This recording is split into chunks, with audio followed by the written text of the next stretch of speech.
in the last video we were discussing about the angle of deviation, that is delta.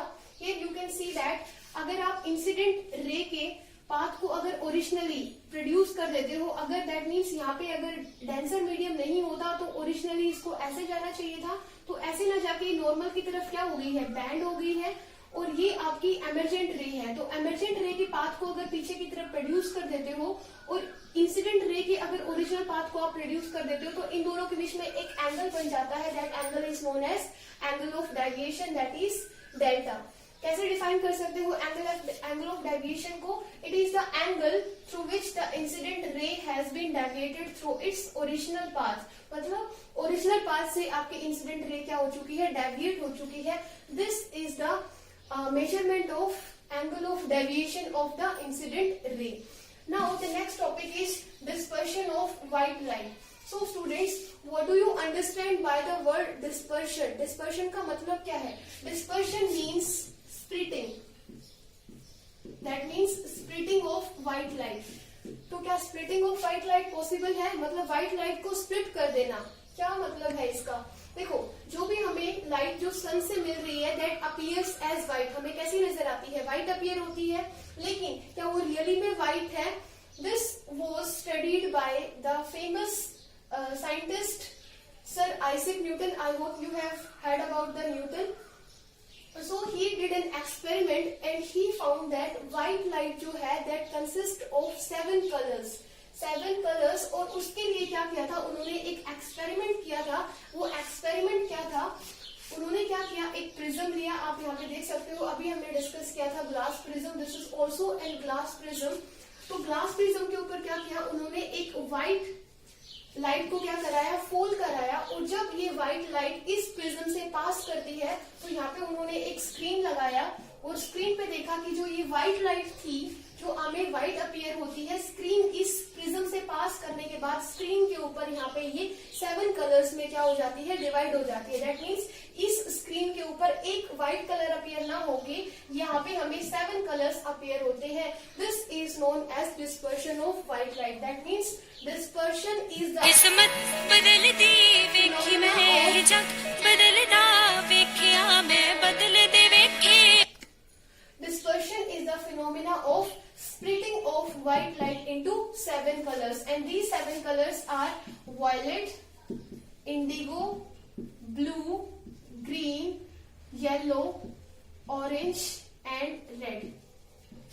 And we remember these words by a letter with, not letter, actually this is a word, with jor.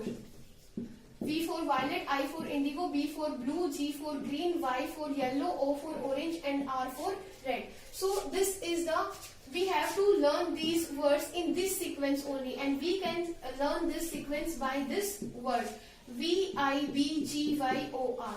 So this is all about the dispersion of white light, is splitting of white light into 7 colors. When we pass a white light through a prism, it splits into 7 colors, and this phenomena is known as dispersion of white light. And you can call these 7 colors which are obtained on a screen as spectrum of white light also. This is also known as spectrum of white light, or you can say dispersion of white light. Now we will discuss how this white light has been splitted into these 7 colors. That means what is the cause of this dispersion of white light? What is the cause of splitting of this white light? So now we will discuss causes of dispersion या cause of dispersion of white light.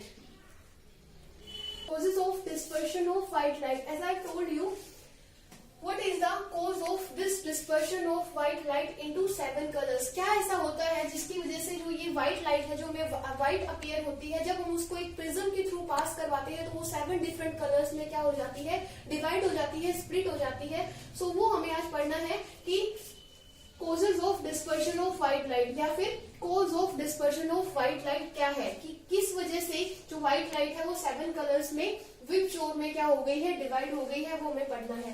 अब आपको पता है students, जो ये 7 colours में light divide हुई है, हर colour, red colour, orange, yellow, green, blue, indigo and violet, हर कलर की अपनी एक वेवलेंथ है, और आपको पता है वेवलेंथ को हम डिनोट करते हैं लैम्डा से। Here I have drawn the wavelength for violet color and red color because violet and red are the two extreme colors of this spectrum. Violet आपका सबसे नीचे है और red आपका सबसे ऊपर है। ऐसा क्यों?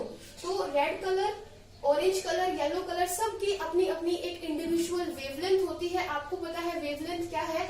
The distance between two consecutive crust और टू कंसेक्यूटिव ट्रफ के बीच के डिस्टेंस को हम क्या कहते हैं? हम वेवलेंथ कहते हैं और इसको डिनोट करते हैं लैम्डा से। तो यहाँ पे मैंने दो कलर्स की जो वेव है, जो कलर्स है उनको, उनसे एसोसिएटेड जो वेवलेंथ है उसको ड्रॉ किया हुआ है। जो वायलेट कलर है उसकी वेवलेंथ होती है 400 नैनोमीटर्स और आप देख सकते हो जो रेड कलर है उसकी वेवलेंथ है 700 नैनोमीटर्स। तो मैं कहना ये चाहती हूँ कि जो रेड की वेवलेंथ है वो सबसे लॉन्गेस्ट वेवलेंथ है और जो वायलेट है उसकी वेवलेंथ सबसे स्मॉलेस्ट है।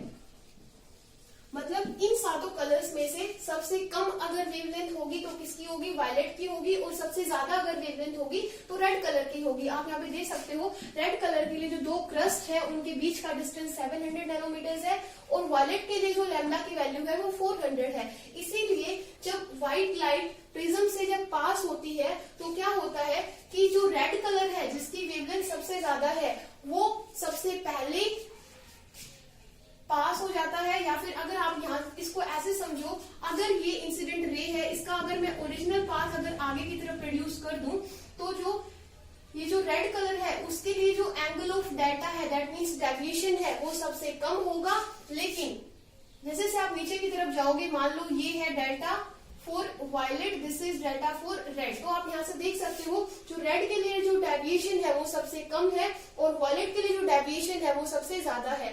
इसी वजह से जो ये 7 कलर्स हैं आपको अलग अलग क्या होते हैं? अपीयर होते हैं। दूसरा आप इस तरीके से समझ सकते हो, जब लाइट किसी वैक्यूम में से ट्रेवल करती है, रेयर मीडियम में से ट्रेवल करती है, तो हमें उसकी स्पीड क्या होती है? सेम होती है। लेकिन जब आप उसको ट्रांसपेरेंट मीडियम से पास करवाते हो तो ये जो सारे कलर्स है, red colour, orange colour, yellow colour, हर कलर की स्पीड क्या हो जाती है? अलग अलग हो जाती है। लेकिन जब आप इनको रेयर मीडियम से पास करवाते हो तो सारे कलर्स क्या करेंगे? सेम स्पीड से दौड़ेंगे, ये समझो। लेकिन जब आप उसको किसी ट्रांसपेरेंट मीडियम से पास करवाते हो तो क्या होगा कि हर कलर की स्पीड जो होगी ट्रेवल करने की वो क्या हो जाती है? चेंज हो जाती है। और क्योंकि रेड कलर की वेवलेंथ सबसे ज्यादा होती है, इसीलिए जब रेड कलर इस प्रिज्म में से पास करेगा तो उसकी स्पीड भी क्या होगी? सबसे ज्यादा होगी। तो स्पीड भी क्या होगी? सबसे ज्यादा होगी। और वायलेट की जो स्पीड होगी वो क्या होगी? सबसे कम। तो क्या बता सकते हो cause of dispersion of white light? Dispersion of white light का कोज ये बता सकते हो कि whenever the white light travels through a prism and it is splitted into 7 colors, so जो red color है that deviates, its angle of deviation is least and the angle of deviation for violet is maximum. That's why जो आपका bending है red colour में वो सबसे कम होती है और आपका वॉयलेट है उसके अंदर बैंडिंग सबसे ज्यादा होती है। तो ये अलग अलग एंगल पे क्या हो रहे हैं? बैंड हो रहे हैं। एक एंगल पे ना निकल के, जैसे आपका ये प्रिज्म था, ये व्हाइट लाइट थी, अगर ये ऐसे निकल जाती तो हम इसको पहचान नहीं पाते कि ये व्हाइट है या 7 कलर्स है। लेकिन ये अलग अलग कलर उस पे एंगल पे क्या हो रहे हैं? बैंड हो रहे हैं। इस वजह से हम इनको अलग अलग क्या कर पा रहे हैं? रिकॉग्नाइज कर पा रहे हैं। This is the cause of dispersion of white light. Okay, in the next video we will learn about the rainbow and some other topics. Thank you.